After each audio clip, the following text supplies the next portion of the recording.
Combien de morts, de tragédies, d'échecs, de guerres et de crises a connu la France depuis qu'elle a massacré les Huguenots, eux qui demandaient simplement la liberté de religion. La Saint-Barthélemy a marqué le début de la fin pour cette autrefois glorieuse nation qui s'enfonce dans la folie et dans le sang depuis 1572. La France a perdu de sa grandeur, de sa classe, de sa splendeur depuis ces tristes et terribles événements. C'est un fait.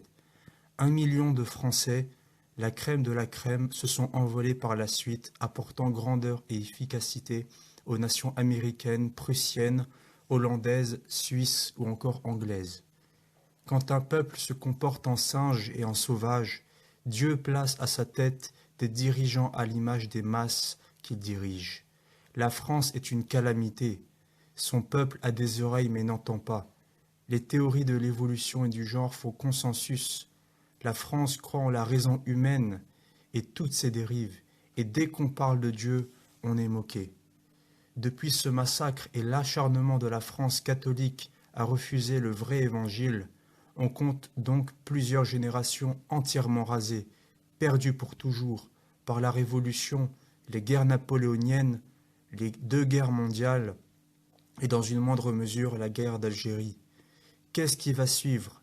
Maintenant la pauvre France est en plein dans les tribulations. Des attentats à Paris, l'attentat de Nice, la décapitation de Samuel Paty, l'éducation nationale qui oppresse les enfants, etc. Malheureusement pour la France, le pire est à venir. Pourquoi? Parce que les Français, autrefois splendides, brillants et délicieux, ont sombré dans la raison humaine, le matérialisme, la laïcité, et ils ont banni le nom de l'Éternel et de son Fils, le Seigneur Jésus-Christ, à tout jamais. La France aurait pu briller comme le Royaume-Uni des grands jours de l'ère victorienne. Elle n'avait qu'à obéir aux évangiles propagés par la pierre angulaire de la nation, les Huguenots. À la place d'obéir à l'image de Londres, elle les a sauvagement massacrés.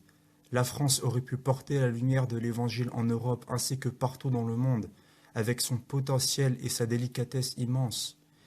Jamais une république aurait vu le jour avec l'accomplissement de la réforme en France.